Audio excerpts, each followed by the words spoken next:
semuanya, selamat datang di channel Hobi Baca. Hari ini aku akan meringkas buku berjudul The 7 Habits of Highly Effective People, karya Stephen Covey. Ketika kita ingin mengubah situasi, yang pertama harus dilakukan adalah mengubah diri kita sendiri. Untuk mengubah diri kita sendiri, kita harus mengubah paradigma diri kita. Nah, paradigma ini yang membuat kita melihat secara berbeda, berpikir secara berbeda, dan juga merasa secara berbeda. Dan akhirnya akan berdampak pada sikap kita. Di dalam buku ini ada 7 kebiasaan yang mempengaruhi kehidupan manusia. Yang pertama adalah jadilah proaktif. Proaktif ini artinya kita memiliki kendali atas diri kita sendiri. Secara sadar, kita mempertimbangkan dengan matang pilihan yang akan kita ambil. Berbeda dengan seseorang yang reaktif. Orang yang reaktif, mereka digerakkan oleh orang lain. Misalnya, jika orang lain memperlakukan dia baik, maka dia akan senang. Tapi, kalau orang lain tidak memperlakukan dia dengan baik, maka dia akan bersikap menolak ataupun marah. Saat kita menjadi seseorang yang proaktif dan memiliki kendali atas diri kita sendiri, maka kita bisa merespon suatu masalah atau persoalan dengan baik. Jadi, proaktif juga membuat kita menyadari bahwa ada tanggung jawab yang harus kita ambil untuk mewujudkan suatu hal. Hal ini disebabkan mereka mencintai apa yang mereka lakukan. Di dalam hidup ini, terdapat 2 lingkaran, yaitu lingkaran kepedulian dan juga lingkaran pengaruh. Lingkaran kepedulian merupakan lingkaran paling luar yang diisi dengan hal-hal yang di luar kendali kita. Dan lingkaran pengaruh adalah suatu hal yang mampu kita kendalikan. Bagi orang yang proaktif, mereka akan memfokuskan diri pada tindakan dan usahanya untuk lingkaran pengaruh. Mereka juga akan berfokus pada hal yang bisa mereka perbaiki. Sifat alamiah energi mereka adalah positif dan membuat lingkaran pengaruh mereka semakin meluas. Berbeda dengan orang yang reaktif, mereka lebih fokus pada lingkaran kepedulian. Mereka fokus pada kelemahan orang lain dan berujung pada sikap menyalahkan orang lain. Saat kita memiliki kendali, maka kita mampu menganalisis apa saja kelemahan dan juga kelebihan di dalam diri. Kita juga mengetahui area mana saja yang perlu kita perbaiki. Kita juga tahu bakat apa yang harus kita kembangkan, area di dalam diri kita yang harus kita ubah atau kita hilangkan, dan lainnya. Yang kedua adalah mulai dengan tujuan akhir. Memulai dengan tujuan akhir berarti mulai dengan pemahaman yang jelas tujuan hidup kita. Artinya kita mengetahui kemana kita akan pergi. Jika kita ingin meraih sesuatu, kita harus menetapkan apa yang ingin kita capai dengan jelas. Cara yang paling efektif menentukan tujuan akhir adalah mengembangkan keyakinan di dalam diri kita. Kita berfokus ingin menjadi apa, ingin melakukan apa, dan nilai-nilai apa yang mendasari diri kita. Ada 10 pusat kehidupan yang dijadikan tujuan akhir manusia, yaitu pasangan, keluarga, uang, pekerjaan, harta, kesenangan, teman atau musuh, organisasi agama, dan diri kita sendiri. Tapi, sering sekali kita melihat pusat kehidupan kita di tangan orang lain daripada melihat pusat hidup kita di diri kita sendiri. Dengan menggunakan salah satu dari 10 pusat kehidupan itu, maka kita tidak bisa menjadi diri kita sendiri. Yang harus kita lakukan adalah melihat tujuan akhir yang berpusat pada prinsip. Ini akan menciptakan dasar yang kuat, dan prinsip ini artinya kebijaksanaan, kemampuan, dan juga lainnya yang kita miliki. Ketika kita mengenali prinsip hidup kita, maka kita akan lebih bijaksana dalam menjalani kehidupan. Ketiga,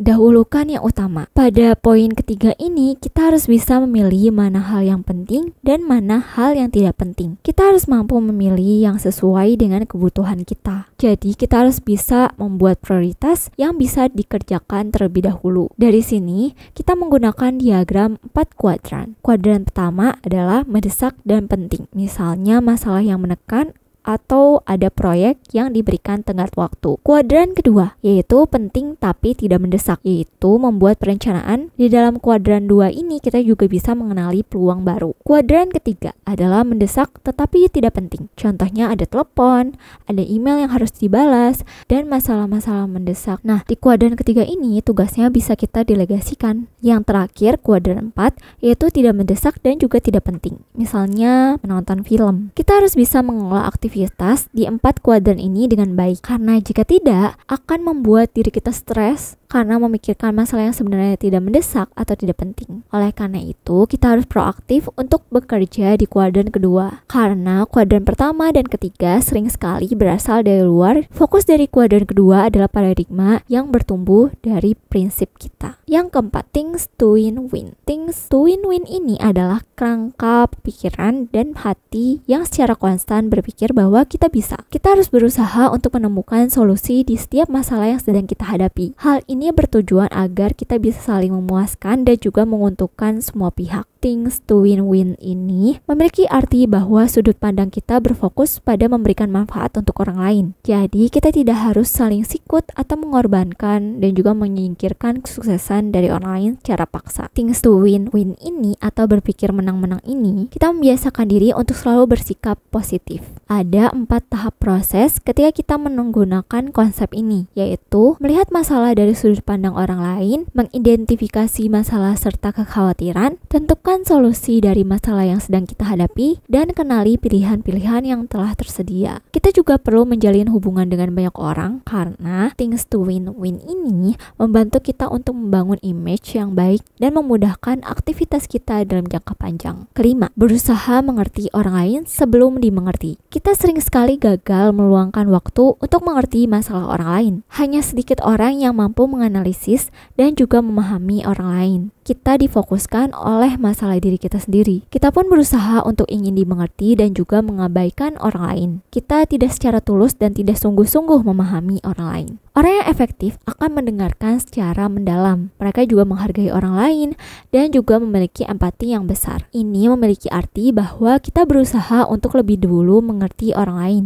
Jika kita berusaha untuk mengerti orang lain secara tulus, maka secara tidak terduga orang lain pun akan mengerti kita dengan tulus. Orang yang kamu investasikan untuk mengerti secara mendalam akan menciptakan komunikasi yang terbuka. Ini akan bermanfaat untuk bisnis atau kehidupan sehari-hari. Jadi cobalah untuk mengerti terlebih dahulu sebelum berusaha mengevaluasi atau memberikan solusi. Yang keenam, wujudkan sinergi. Ketika kita memiliki hubungan yang baik dengan orang lain, maka kita akan mampu bersinergi dengan baik. Kunci untuk bersinergi antar pribadi adalah sinergi intrapribadi, yaitu sinergi dalam diri kita sendiri. Dengan kita memiliki sinergi dalam diri kita akan merasa aman ketika menghadapi masalah. Dengan bersinergi, kita pun akan lebih menghargai perbedaan. Orang yang efektif memiliki kerendahan hati dan juga rasa hormat untuk mengenali batasan diri melalui interaksi hati dan pikiran yang terbuka dengan orang lain. Ini membuat kita dapat berkolaborasi dan juga bekerja sama dengan baik. Dan yang terakhir, yang ketujuh, yaitu mengasah gergaji. Seorang yang efektif akan terus mengasah dirinya dengan baik agar mereka terus berkembang. Kebiasaan ini akan memperbarui 4 dimensi, yaitu fisik, spiritual, mental, dan sosial. Menjaga fisik, kita bisa lakukan dengan berolahraga, makan yang bergizi, pengelolaan stres, dan lainnya. Karena fisik yang kurang baik akan membuat kita mudah terserang penyakit dan juga akhirnya membatasi aktivitas kita. Untuk menjaga mental, kita dapat meningkatkan dengan cara membaca, menulis, merencanakan, atau melakukan hal yang kita sukai. Mental kita harus terus kita asah agar kita bisa terus bertindak dan juga berpikir positif. Begitu juga dengan kondisi sosial atau emosional, yaitu kita jaga dengan cara melayani, empati, sinergi, dan rasa aman. Hubungan sosial membuat kita menjadi bermanfaat untuk orang lain dan membuat hidup kita lebih bermakna. Dan yang terakhir adalah spiritual, yaitu melakukan ibadah, belajar, dan meditasi. Dengan menjaga spiritual, kita akan selalu dekat dengan Tuhan yang membuat kita bisa bertahan dalam segala kesulitan yang sedang kita hadapi. Kita perlu mengenali pentingnya meluangkan waktu secara rutin untuk mengasah 4 hal ini. Itu adalah 7 kebiasaan yang bisa kita terapkan untuk membuat hidup kita lebih efektif. Terima kasih sudah mendengarkan video ringkasan buku The 7 Habits of Highly Effective People karya Stephen Covey. Semoga video ini bermanfaat dan sampai jumpa di video selanjutnya.